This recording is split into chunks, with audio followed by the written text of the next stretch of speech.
면역요법 오늘 두 번째 시간인데요. 좀 쉽게 제가 이야기하는 면역에 대해서 면역력을 상승시키는 방법에 대해서 제가 설명을 드리는 것입니다.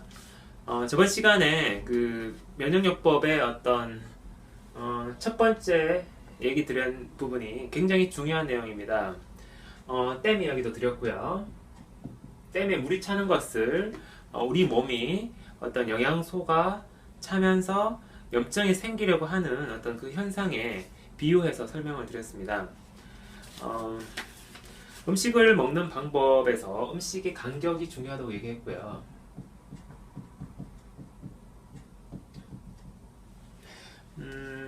음식의 간격이 중요하다는 내용은 제가 시간과 여건이 허락한다면 그 의학적인 내용을 한번 다시 이런 동영상 한 편으로 정리를 하려고 지금 준비하고 있습니다.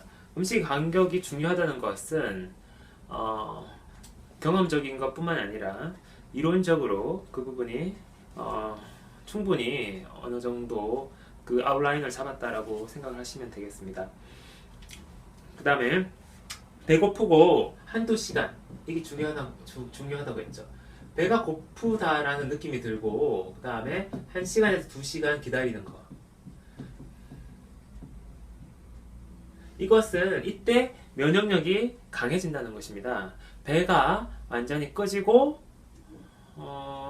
배가 빈 상태에서 배가 고프다라는 첫 번째 신호가 오고 조금 기다릴 때, 그때 면역력이 강해지는 것입니다. 음식의 간격을 이야기 드릴 때 물 외에는 다른 거는 드시지 말라고 얘기를 드렸는데요. 뭐 차는 괜찮은가 이런 질문을 하시는 분도 계시는데 일단 환자이신 분들은 모든 종류의 어떤 그 미네랄 워터를 제외하고 나머지 부분에 있어서는 차단을 일단 하시고 간격을 벌리시는 게 중요하고요. 그 다음에 일반 첫 번째 그 저번에 말씀드린 요법들은 모든 사람에게 적용되는 이야기입니다.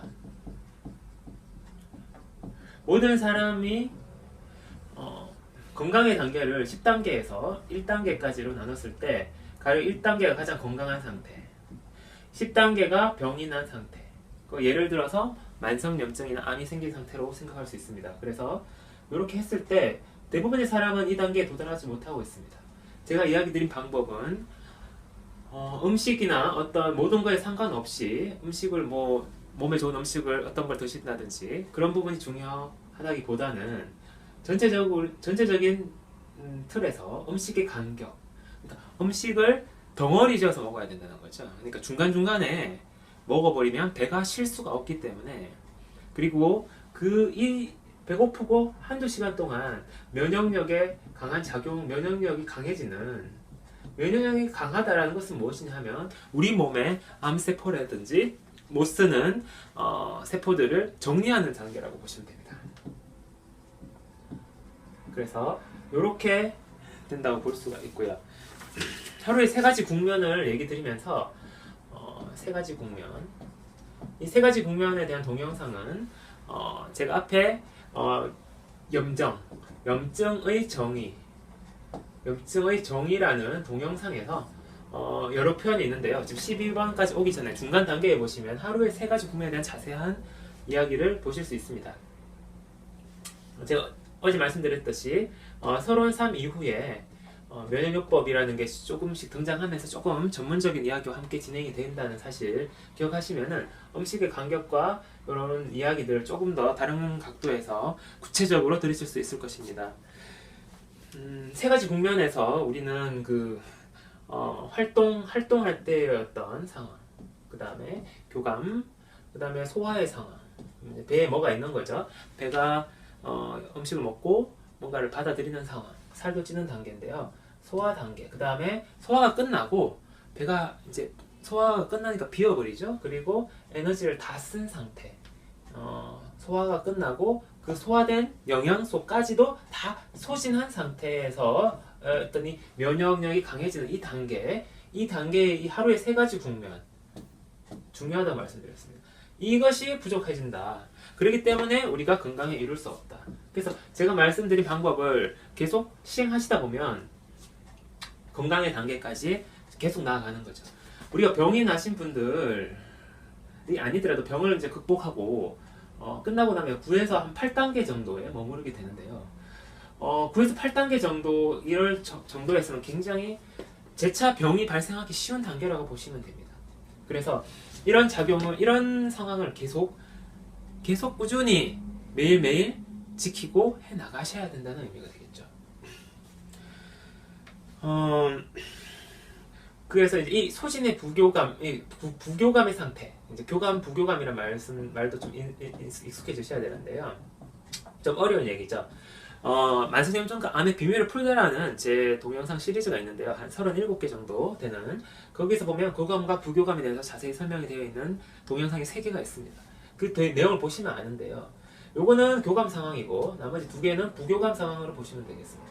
이 부교감이라는 것은 멍이라고 생각하시면 됩니다. 멍 때리는 거죠. 그게 정신이 또렷한 겁니다. 이건 이제 병과 가까운 단계고요. 이거는 몸이 건강한 상태라고 보시면 됩니다. 교감의 상태를 보다는 부교감 상태를 느리셔야 됩니다. 그래야지 더 건강에 가까워지고, 물론 너무 또 멍 때리고만 있어서는 안 되고 어느 정도 또 또렷해져야 되는 문제도 있게 되는데요. 일단 몸의 건강적인 측면에서는 부교감이 중요하고 소진의 부교감의 시간이 중요하다. 특히나 밤에 그러하다라는 것이죠. 밤에 이런 어두워지고 쉬는 시간이라는 거죠. 거기서 제가 얘기 드린 중요한 내용은 아침잠입니다. 아침잠이라는 것은 매우 중요합니다. 우리가 옛날에 그 아침형 인간이라는 그런 이야기를 한 적이 있었죠. 아침형 인간. 어떤 사람은 저녁형인데 아침에 어떤 사람은 일어나서 성과 있는 일을 할 수 있다. 세상에 아침형 인간은 존재하지 않습니다. 제 이야기들이 그냥 제가 의사로서 경험담을 가지고 풀어내는 이야기라고 생각하시지 마십시오. 제 이야기는 이론적인 베이스가 완전히 다 짜여져 있고 남다른 관찰력으로 확보된 사실들입니다. 매우 중요한 사실들이고요. 제가 아침잠이 중요하다고 얘기할 때는 아침형 인간이 없다는 뜻으로 얘기하는 거죠. 사실은 아침형 인간이라는 거는 아침에, 그런데 물론 우리가 병에 가까운 상태에서 노력하면 좋겠지만 조금은 그렇게 살 수 있겠지만, 그것이 지속되었을 때 아침에 새벽에 일어나서 항상 활동하는 사람, 아침에 잠을 자지 않고 늦잠이라고 하죠. 깊은 잠을 자지 못하는 사람들은 병에 가까운 단계에 되는 것입니다. 소설 작품을 쓴다거나 아니면 공부를 한다거나 해서 7, 8단계 정도의 8단계 정도에서 병이 나지 않고 머무를 수가 있다면 그 단계에서는 최고의 성과를 얻어낼 수가 있습니다. 그렇지만 그것은 매우 위태로운 상태라고 보시면 됩니다. 인간이 머리를 쓰면서 병이 생겨나는 것이기 때문에 그 이야기는 만성염증과 암의 비밀을 풀다 제 시리즈 37편 정도 되는 그 시리즈를 보실 기회가 있다면 충분히 지금 거기서 의학적으로 증명하고 있는 내용입니다. 최고의 성과를 낼 수 있는데 문제는 병에 걸리기 쉽다는 거죠. 20대에서 30대 정도 되는 사람들은 면역력이 좋은 시기입니다. 면역력이 우수할 때는 스스로 반작용이 강하게 일어나기 때문에 피곤할 때 다시 잠이 오고 하는 그런 작용으로 소위 말해서 쪽잠을 자면서 살 수가 있는데, 이 단계가 영원히 지속된다고 보시면 안 됩니다. 댐이 낡아지는 40대 이후에는 이제는 만성염증과 낫지 않는 염증이 생기기 쉬운 거죠. 암도 낫지 않은 염증의 일부라고 했습니다. 제 이야기는 반복해서 들으실 필요가 있습니다. 제가 1편 같은 경우에 굉장히 중요한 내용 많이 담고 있는데요. 기본적인 내용이고 모든 사람을 대상으로 한다고 했습니다. 그렇게 계속 매일매일 시행하면 건강에 이를 수 있다는 거고요. 그래서 반복 청취를 하면서 조금 놓친 부분이 있는지 한번 확인하고, 제가 일단은 액면 그대로 설명을 드리는데 사실 그 의미가 무엇인지 알려드리려면 좀 부연 설명이 필요하다고 생각이 되고 있습니다. 오늘 좀 그런 이야기를 해드릴까 합니다. 그래서 우리가 병이 나면은 건강한 사람하고 많이 달라진다는 것이죠. 병의 생소함, 병의 생소함이 있는 거죠. 병의 생소함. 병의 생소함은 몸을 바꿔버립니다. 병이 났을 때 환자의 상태, 그죠? 환자의 상태를 모른다는 것이죠. 환자의 상태, 그것이 바로 우리가 사상의학에서 이야기하고 있는 동양의 사상의학 이야기하는 바로 소양인이라고 생각하셔야 됩니다. 제가 이 부분에 대해서 제 책을 쓰면서 많은 연구를 한 자료를 보여드렸는데요. 결국 가보니까 귀결되는 것은 소양인이라는 것은 환자, 그리고 노약자,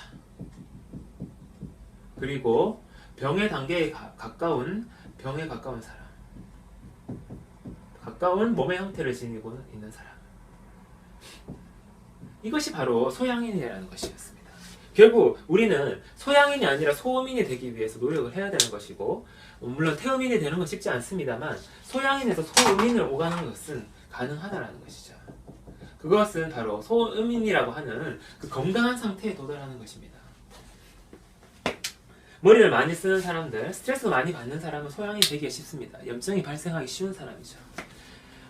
소양인, 소음인 음식 하는 것도 결국에는 그런 사람들에게 적합한 음식을 이야기하는 것이고, 그 음식이 또 중요하게 됩니다.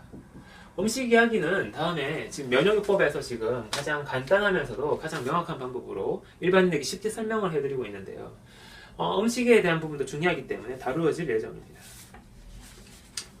우리가 환자가 돼서 병에 이제 생소하고 병에 걸리고 낫는 과정이라든지 병 들기 전 상황, 이런 상황에서는 조금 낯선 환경에 처하게 되는데요.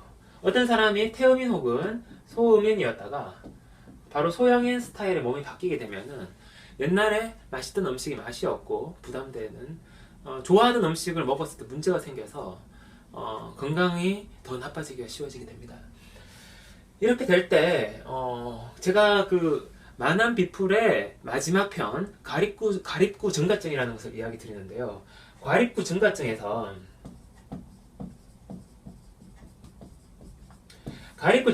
가립구가 증가되기 쉽다라는 것이 바로 또 소양인하고도 관계되는 일맥상통하는 이야기입니다. 가립구 증가증이 잘 생기는 사람은 머리가 좋은 사람이기도 하고, 그 다음에 많은 일을 할 수 있는 사람이고, 활력 있게 살아가는 사람이죠.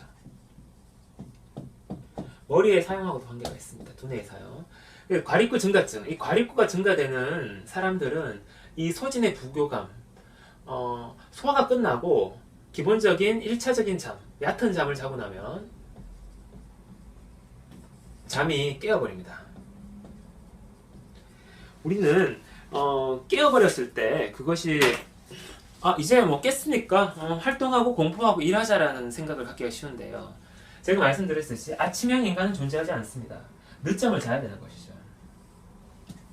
아침형으로 해가지고 잘 살기는, 병나지 않고 잘 살기는 힘들다는 것입니다. 한 번씩 푹 자는 것이 적어도 2박 3일에 한 번 정도는 있어야 된다는 것입니다. 조금 밀리더라도 2박 3일에 한 번은 깊은 잠을 자야 되고, 깊은 잠이라는 것은 무엇을 이야기하는 것일까요? 깊은 잠을 자는 것은 제가 충분히 잤다라고 생각하고 물론 깰 텐데, 그것은 깰 때 새벽 4시가 되면 가립구가 증가가 일어납니다. 해가 뜨는 시간이죠. 해가 뜨면 가립구가 증가되면서 일하자 이렇게 되는 거죠. 이런 가립구가 증가되어서 정상보다도 항상 높은 레벨을 유지하고 있는 사람들, 결국 우리는 건강의 단계에 이르기 위해서는 가립구 증가증을 가립구의 레벨을 낮춰야 됩니다. 가립구가 가령 백혈구 중에서 가립구가 55%에서 65%를 왔다 갔다 한다고 하면 가립구 증가증인 사람은 60%에서 75%까지 왔다 갔다 하는 거죠.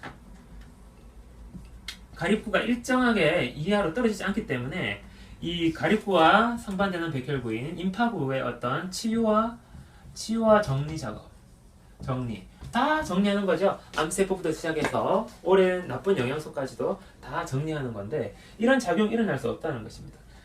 결국에는 이 레벨을 낮추는 것이 우리가 건강의 단계에 도달하는 것이다라는 것이죠. 이제 뭐 우리가 모든 사람을 대상으로 해서 1편을 했다면은 이제는 조금 암 환자분 같은 만성적으로 낫지 않는 환자를 대상으로 해서 면역요법에 대해서 설명드리는 것이 좋다고 생각이 됩니다. 제가 댐 모델을 설명을 드렸는데요. 댐 모델은 참 좋은 모델이 되겠습니다. 이런 이야기들을 잘 이해를 하시고 잘 보실 필요가 있습니다. 일단 그리고 두 번째, 댐 이론을 생각한다면 우리는 의료 사고에 대해서도 이해를 하게 됩니다. 의료사고, 의사의 과실로 생각되기 쉽고 환자는 항상 그걸 했을 때 그 시술 받고 나서 그전에는 없었는데 이 문제가 생겼다 그러면은 환자분들은 의료사고라고 생각하죠. 그렇지만 시술 후에 문제가 생겼을 때, 근데 댐에 물이 가득 차 있는 상황에서 댐이 노화되고 물이 이렇게 가득 차서 있잖아요. 댐에 이렇게 물이 가득 차 있는데 댐 이쪽으로 이제 빠져나와야 되는데 물이 가득 차서 뭔가 폭발하기 직전의 상태에서는 작은 메스 하나라든지 아니면은 작은 바늘, 주사 바늘 하나가 돌이킬 수 없는 염증을 일으키고 낫지 않는 상황으로 발전하게 되는 거죠. 바로 이것이 의료사고의 많은 부분을 저는 설명할 수 있다고 생각합니다. 여러분은 자신의 위치를 자신의 몸 상태를 알기가 어렵습니다. 그것은 왜 그러냐면 주관적이기 때문에 그렇습니다. 자기는 이렇게 살면서 이렇게 해서 겨우 유지를 하더라도 최대한의 활력과 최대한의 머리를 쓰면서 최고로 또 그 길을 뒷받침하는 영양소를 섭취를 하면서 몸은 타이트하게 진행이 되어 가는 거죠. 그랬을 때 결국에는 이 의료사고의 가능성이 증가되는 것이고 위험성이 증가하는 것입니다. 염증이라는 것은 우리 몸에서 하나의 염증이 생기면 그 염증이 다른 염증이나 그런 암 같은 것도 예방할 수 있는 효과가 생겨요. 왜냐하면 그 염증 하나가 뭔가 에너지가 빠져나갈 수 있는 탈출구가 되는 거죠. 어떻게 빠져나갑니까? 염증이라는 것은 바로 태우는 작용입니다. 제가 염증에 대해서 정의해서 주로 얘기하는 것이 바로 이 태우는 작용인데, 에너지를 빠른 속도로 태울 수 있기 때문에 이 문제를 해결하게 되는 거죠. 그래서 이런 상황이 있고요. 그래도 하나 알려드려야 될 것이 만암비풀이라고 만성염증과 암의 비밀을 풀다에서 만암비풀에서 네 번째 무슨 내용이냐면은 만성염증이라는 네 번째 파트가 있습니다. 여기서 약의 사용에 대해서 설명을 하고 있습니다. 약에 대한 어떤 염증을 분류하면서 약을 쓰는 것이 어떤 때 이루어져야 하는 것인가라는 얘기를 하는 거죠. 이 부분도 한번 보실 필요가 있습니다. 약이라는 것이 우리가 생각하는 상황하고는 좀 많이 다르다. 여기서 약은 무엇을 얘기하는 걸까요? 그 소염제를 얘기하는 거죠. 약은 소염제, 염증을 끄는 약, 염증을 억제시키는 안티인플라메이터리 약 같은 경우에는 염증을 방해할 수가 있는 문제가 있습니다.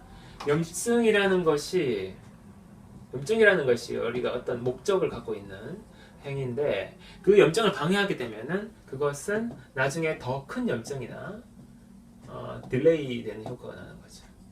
그렇다고 우리는 약을 완전히 안 쓸 수는 없습니다. 우리가 약을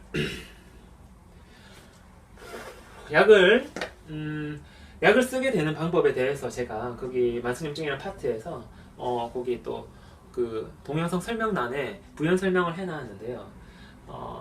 여기와 아울러서 또 하나 보셔야 될 것이 자연치유, 고열 독감의 자연치유입니다.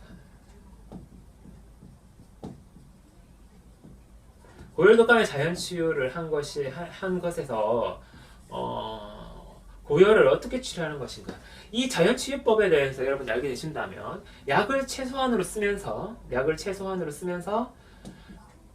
최대한의 염증 반응을 통해서 최대한의 면역력을 얻어낼 수 있는데 성공하시게 될 것이고, 건강에 한층 가까이 다가가시게 됩니다. 스피커 모형에 대해서 한번 설명을 해드리겠는데요. 스피커가 이렇게 있다고 치면요, 여기에 스피커는 전선이 연결돼서 전류가 흐를 것입니다. 스피커에서는 소리가 나는데 큰 소리를 내려면 전류가 많이 필요합니다. 전류가 더 많이 들어와야 되겠죠.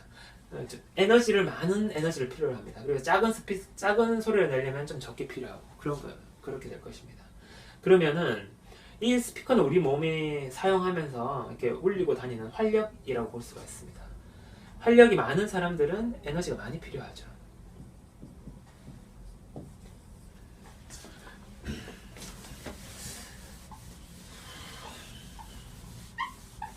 우리가 먹은 음식이 그 만성염증과 이제 암 환자들 대상으로 많이 설명을 드리면요, 먹은 음식이 전혀 그 전부 다 활력으로 많이 가면서 빨리 배가 고파집니다. 배가 고파지고 자주 자꾸 먹게 되고, 배고프다라는 감각도 사실은 잃어버리게 되는데요. 그냥 좀 허한 것 같아서 계속 먹고 습관적으로 자주 먹는 습관이 생기게 됩니다. 근데 진정 배고픈 느낌은 잘 오지 않습니다. 왜냐하면은 배고프다라는 그 감각이라는 것은 몸이 완전히 정리가 될 때, 이제는 음식을 받아들일 준비가 되었을 때 배고프다는 느낌이 오거든요. 그래서 자주 먹는 습관이 생기게 되는데, 이 활력을 많이 쓰면서 에너지를 섭취하는데 에너지를 많이 저장할 수 있는 공간이 없으니까 살이 잘 또 안 찌시는 분들이 많거든요. 자주 먹게 되는 것이죠. 근데 이렇게 될 때 결국에는 제가 말씀드린 그 소진이라는 것이 되게 중요합니다. 에너지를 소화가 끝나고 나서 소진을 시켜버리면 힘이 빠져서 뭔가 아무것도 할 수가 없게 되겠죠. 그렇게 될 때 어떻게 되겠습니까? 그렇게 되면 멈춰야 됩니다. 활력을 멈추고 활동을 멈추고 생각을 멈춰야 됩니다. 이것이 바로 소진의 중요한 또 의미가 됩니다. 음식을 자주 먹게 되면 멈추지 않습니다. 근데 배고플 때까지 기다리면요, 소진이 다 되고 몸이 정리가 된 상태에서 새로운 영양소를 받아들일 준비가 되는 게 배고프다는 건데, 여기서 한두 시간만 기다려도 정리작용은 엄청나게 일어날 수 있겠죠. 그러면은 바로 이런 상황이 도래하게 되는 거죠. 멈출 수 있는 때가 도래하는 거죠. 멈추지 않고 계속 돌면요, 이거는 계속 과립구의 증가가 계속 일어나는 환경이 되기 때문에 과립구의 레벨이 높아집니다. 계속 높아져가지고 이거는 결국에는 염증과 암이 커진다는 뜻이거든요. 염증과 암 조직의 성장입니다. 그래서 이것이 중요하다는 거죠. 하고 멈춰가지고, 그리고 아침을 잠을 자는데 아침에 잠을 자는데 잠이 깨잖아요. 잠이 안 오잖아요. 그러면은 그 만성 피로가 있는 거예요. 만성 피로 어떻게 해결하느냐? 제가 말씀드린 온열요법입니다. 온열요법은 반신욕 또는 온열 매트로 할 수 있습니다. 새벽에 뜨거운 물에 들어가셔야 됩니다. 환자분들은요, 이래가지고 잠이 깨가지고 피로가 느껴지지 않는 상황에 처하게 되면, 피로가 느껴지지 않는 거는 과립구가 많아지면 피로가 느껴지지 않습니다. 우리 몸을 자세히 관찰해 보면은 열심히 움직일 때는 필요하지 않습니다. 근데 어느 순간에 지치게 되면 피로함이 강하게 일어나죠. 이제 그것을 지쳤을 때가 과립구가 줄어든 때라고 보시면 됩니다. 우리 몸의 상황에서는 과립구가 많으면은 아무리 시간이 지나도 잘 피곤해지질 않아요. 만성염증과 암이 있는 분들은 밥을 먹어야 피로감이 와요. 배가 불러야지 피로감을 느낀다는 거죠. 그건 무엇이냐 하면은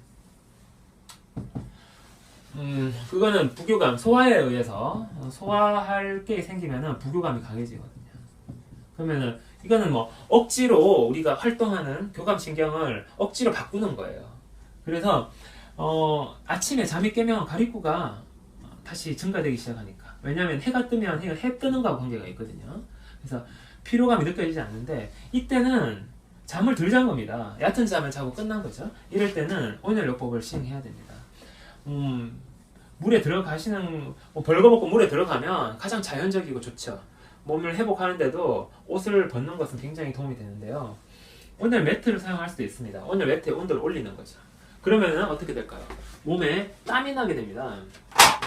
땀이 나고, 그 다음에 반신욕을 할 때도 땀이 나고 하품이 나게 되죠. 건강의 단계에서 한 9단계 정도, 8, 9단계에 이르는 사람들은요, 이런 상황이 오래 지속되면 잠자는 시간도 줄어들지만 땀이 잘 안 나요. 땀이 잘 안 나고, 땀이 잘 안 난다는 것은 우리 땀샘, 에크린샘은 교감신경, 부교감에서 작동하는 거거든요. 부교감에서 작동하는 부분이 땀이 감소되는 거죠. 그러니까 부교감이 줄어드는 거죠.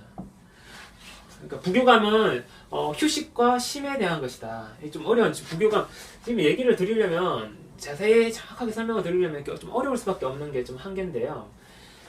부교감이라는 교감을 자꾸 하면 안 되는 거죠. 부교감으로 가야 되는 거죠. 그냥 멍 때리고 땀 나는 거 멍 때리는 거 관계 있는데, 과립구가 많고 이런 사람들은 땀이 잘 나지 않습니다. 그리고 뜨거운 물에 들어가는 것도 싫어하게 돼요. 이런 어떤 혐오, 싫어하는 현상이 생깁니다. 근데 그것은 우리 몸이 가르쳐주는 방법이 아니라 염증인 몸이 잘못 가르쳐주는 거라는 거죠. 그래서 제2가 이렇게 바로 설명을 해드리는 것을 아실 필요가 있는 것입니다.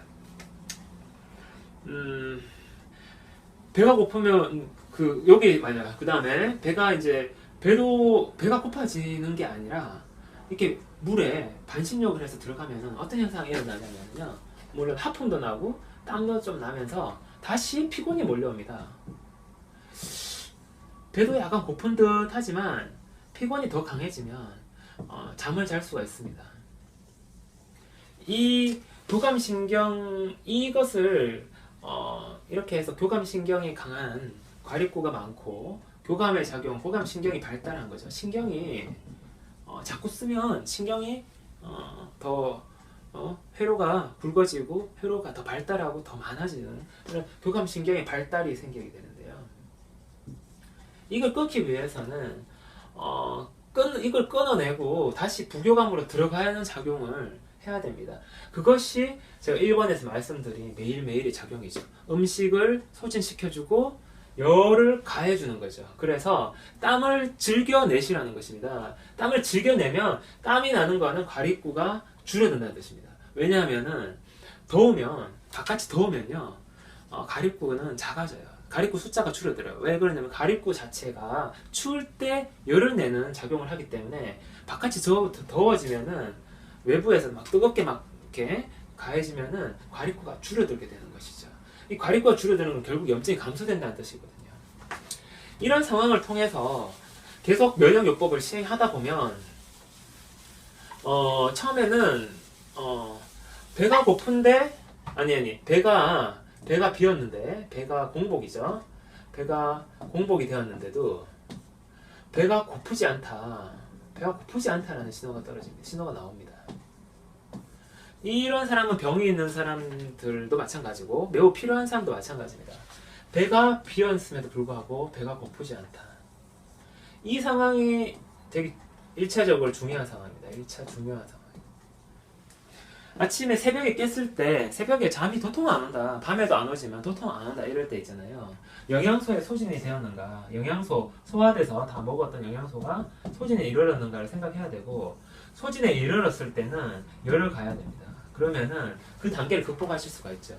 어떤 경우에는 그 반신욕 온열 매트뿐만 아니라 샤워를 통해서도 하기도 합니다. 뜨거운 물, 더운 물 샤워를 하시면은 샤워를 통해서 막 피로감이 일어나고, 그때 한 30분에서 1시간 자고 일어나면은 괜찮더라. 아주 몸이 좋아지는 느낌을, 고혈압, 당뇨 다 낫는 거죠. 네, 그런 부분들이 이 면역요법의 의미가 되겠습니다. 결국 그러면은 저혈압을 할 때 또 주의할 사항이 있습니다. 저혈압 있으신 분들은 이렇게 해가지고 더운 물로 해가지고 물을 뜨겁게 해야겠죠. 반신욕 할 때 최대한 견딜 수 있는 상황에서 제일 뜨겁게 막 가열해야 됩니다. 온열 매트도 좀 올려가지고 막 뜨겁게 해야 됩니다. 그랬을 때 이걸 탁 깨면서 그 교감신경의 사슬을 깨면서 땀이 나는 거죠. 그리고 피곤이 나면 다시 하품이 나기 시작합니다. 그러면은 배가 고프지 않고 잠이 오게 됩니다. 그러면 잠을 주무시라는 거죠. 그때 암이 낫고 만병이 낫는 것입니다. 그 시간이 중요하고, 그 시간이 아침에 출근하지 않아야 된다면 늦잠을 자면서 그 상황을 할 필요가 있다는 거죠.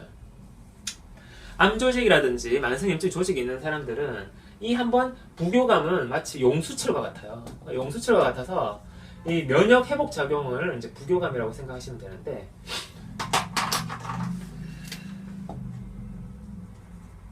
면역 회복 작용, 부교감 이렇게 생각하시면 됩니다. 그래서 용수철과 같아가지고 한번 눌리고 눌리다가 튕겨 오를 때는 장난 아니게 지속됩니다. 그래서 뭐 가령 암이나 이런 게 있는 환자분들 같은 경우에, 암이나 만성혈증 같은 경우에 뭐 한 달 정도 잠을 내리 계속 잠이 와서 견딜 수가 없는 그런 상태로 이렇게 전환이 되기도 하죠. 한 달 정도 잠을 많이 자는 시간을 보내게 되는 것입니다. 잠을 잘 때 우리 사람들이 낫는다는 것이죠. 저혈압이 있으신 분들 얘기했는데요. 저혈압이 있는 분들은 이렇게 날 때 약간 혈압이 떨어질 수가 있으세요. 그래서 주의하셔야 되는데요. 서 있다가 혈압이 떨어지면 넘어져서 머리를 다친다거나 우리가 사고가 날 수 있습니다. 그래, 혈압이 좀 떨어진다면 내가 핑 도는 느낌이 들면 무조건 주저앉아야 됩니다. 이렇게 주저앉으면서 앉으면은 어차피 사람이 누우면은 의식을 소실하더라도 다시 깨게 돼요. 그러니까 이 혈압이 좀 낮은 분들은 요런 이제 부교감의 요거 이제 부교감에서 부교감이 되면서, 교감에는 혈관이 조이거든요. 조였던 혈관이 풀리면서 혈압이 떨어지는 현상이 오는데, 이때 좀 조심하셔야 된다는 거고, 뭐 중간에 물을 한번 드셔도 되고, 온열 매트에서 강하게 잠을 이렇게 자는 거죠. 만약에 이렇게 낮에 이렇게 소화해서 소진을 이렇게 낮에도 아침을 먹고 점심을 드시지 않은 상태에서 뭐 샌드위치 같은 것을 준비하셨다가 한 3시나 4시쯤 되면 이렇게 조금 오후 3시나 4시 되면 배가 좀 고파지면서 이럴 때가 생깁니다. 이럴 때 되게 샌드위치 할 수 있는데, 일을 많이 하시거나 바쁘신 분들은 이럴 때 이제 포카리 스웨트 같은 것을 약간 응급으로 준비할 수도 있습니다. 뭐 다른 음료는 안 되느냐? 다른 음료는 안 됩니다. 왜냐하면은 당분이 들어있기 때문인데요. 포카리 스웨트는 당분이 없습니다. 대신 이제 젖산이 들어있죠. 포카리 스웨트를 준비를 하셨다가 이렇게 조금 소화가 됐는데 아직까지 이렇게 먹는 것까지는 그렇고 좀 당장 지금 뭔가 일을 해야 되는데 조금 급하다 이럴 때는 조금 아직 소화가 덜 됐는데 일을 할 때 좀 에너지가 좀 부족하다 싶은 분들은 포카리 스웨트를 드시는 방법이 있습니다. 환자분들한테 굉장히 좋은 이 포카리 스웨트의 이 내용물이 우리 몸에 수액을 맞을 때 내용물과 많이 유사해서 굉장히 좋다고 좋은 효과를 보입니다. 저도 저희도 가족들도 뭐 고열이 있다거나 그럴 때 항상 꼭 이용을 하는데요. 제가 아까 일단 1차적으로 중요한 것이 배가 고프지 않다. 근데 막 편하다 하는 거죠. 배가 고프지 않은데 편하다. 그리고 잠이 온다. 이 상황이 그 치유로 가는 단계라는 것이고, 면역력이 회복되는 것이고, 건강의 단계로 가는 거기 때문에 이런 작용을 매일매일 반복하시는 것이 바로 여러분들이 건강의 단계에 이르는 데 도움이 된다는 것입니다. 그래서 간격을 꼭 벌려야 된다는 것이고, 간격을 벌렸을 때 활동과 생각을 좀 멈추고 조금 잠잠해져 있어야 된다는 거죠. 사람이 매일 활동만 하고 살 수는 없는 거거든요. 그러니까 병이 나는 거죠. 그래서 이렇게 하는데 가끔씩 면역요법을 시행하다 보면은 용수철처럼 면역력이 반등하면서 고열이 나시는 분이 계세요. 어떤 분은 그냥 단식의 간격을 더 늘려가서 뭐 하루에 1일에 한 2식이나 뭐 1일 1식 정도로 이렇게 하루에 한 번 정도 식사를 하는 정도로 가는 분들도 계시는데, 보통 여성분들이나 조금 면역력이 더 강한 분들이 그런 것 같은데요. 고열이 나타나게 됩니다. 고열은 제가 고열의 자연치유에서 뭐라고 얘기 드렸냐면요. 고열이라는 것은 빨리 에너지를 소진하기 위해서 나타나는 거죠. 에너지 소진을 위해서 나타나는 겁니다. 고열은 온몸이 전체적으로 열을 내기 때문에 에너지가 많이 이렇게 나타나게, 에너지를 동시에 한 번에 많이 쓰게 됩니다. 그래서 이 고열을 자연 치유를 하려면 간호하는 사람이 필요한데요. 열을 빼줘야 되는데, 열을 빼주는 거, 이것을 잘 해서 거의 바닥을 길 정도로 있잖아요. 그죠? 아프고 나면 몸살, 그죠? 몸살. 몸살은 무슨 의미가 있습니까? 몸을 살린다는 의미입니다. 몸을 살린다. 몸살. 응? 몸살을 앓고 나면 몸이 살아나는 것입니다. 염증이 에너지를 원할 때, 염증이 우리가 염증이 있는 상태, 지금 여러분들처럼 암이 있다거나 암을 극복한 지 얼마 안 됐다거나 그런 사람들은, 아니면 암을 극복한 지 얼마 안 됐으면 암을 치료했으면, 암을 수술을 해서 치료한다거나 하면 암은 제거되었지만 가립구가 증가되는 그 가립구 문제는 해결이 되는 게 아닙니다. 그리고 환자로서 오래 있다 보면 교감신경이 발달하게 되는데, 이 단계는 완전한 건강한 상태가 아니라 8, 9단계라고 말씀드렸습니다. 그래서 병이 나기 쉬운 단계거든요. 그래서 면역요법을 꾸준히 시행을 해야 되고, 염증이 만약에 있을 때, 아니면 암 조직이 있을 때, 우리가 먹게 되면요, 먹는 것에 1차적으로 우리 몸에 다른 것보다는 이 염증 조직으로 가게 됩니다. 이 부분에 대해서 제가 겪었던 걸 조금 다음 시간에 좀 설명을 드릴까 하는데요. 일단 먹는 것이라는 게 소진이 얼마나 중요한가, 그리고 염증도 에너지가 있어야지 강해지고, 살도 암 조직이 크는 것도 살찌는 거랑 같기 때문에 에너지가 많이 필요를 합니다. 여러분들 그게 뭐 암 조직이 원하는 건지 내가 배고파서 먹는 건지 여러분 잘 모르고 막 드시는 건데요. 그래서 또 음식의 조절, 그 소양인 음식이라고 하는, 제가 나중에 또 설명드리겠지만 음식의 조절도 굉장히 중요해지는 거죠. 그래서 잠이 중요하다. 그리고 고열이 났을 때 최대한 자연 치유를 해서 열을 빼주는 것이, 몸 안에 있는 열량의 근원들을 빼주는 겁니다. 그래서 다 태우고 나면 이제 몸이 다 정리가 일어나는, 이제 면역력 강화가 일어나거든요. 다 태우고 나면 안에 에너지가 다 소실되고 사라지고 고열이 충분히 다 빠지고 나면 면역력이 상승하게 됩니다. 제가 의학적으로는 면역력, 그 소진이 면역력을 상승시키는 거에 대해서 제가 강의해 놓은 내용이 있는데요. 의학적으로 설명이 되는데요. 결국에는 염증이라는 것을 최대한 존중해 줄 필요가 있다는 것입니다. 오늘은 지금 여기 정도로 하고요.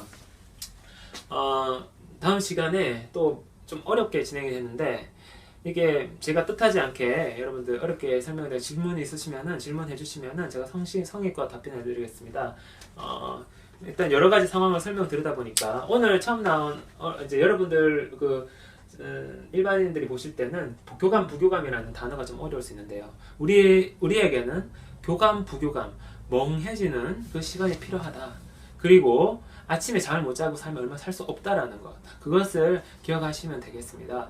그리고 그때 우리는 피곤을 일깨우기 위해서 열을 가하고 뜨거운 물에 들어가고 몸에 땀을 내는 불편함을 익숙해져야 된다는 것입니다. 우리 환자분들은 그건 잘 아셔야 되겠습니다. 오늘 여기서 마치도록 하겠습니다. 고맙습니다.